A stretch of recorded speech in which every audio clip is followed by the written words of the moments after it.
আর কি খবর? আছি একরকম, আল্লাহ রেখেছে একরকম, মধু আছে মোটামুটি একরকম। তুই? খাওয়া দাওয়া ঘুমেতে উঠছি মাত্র, ঘুমেতে উঠি খাওয়া দাওয়া খাইছি। জানাইছি আমাদের হাঁড়ি রেখেছে, শাকদের হাঁড়ি আরি। তো এখানে কেজি তোমার হচ্ছে 3-4 তো আনছে, এগুলা আমি ফাঁক টাক করে কিছুক্ষণ আগে খাওয়া হয়েছে।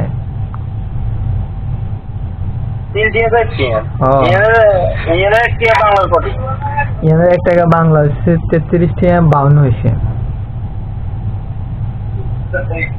তো কম আছে টি-শার্টটা 8টার উপরে বাজছে। ওই জন্য ওই ডিউটি কটা বাজে? ডিউটি আছে নিচে? ডিউটি আছে, কিছুক্ষণ পরে যাবো। আজ তো ডাবল ডিউটি হয়েছে, তো এই কারণে যাবো কিছুক্ষণ পর।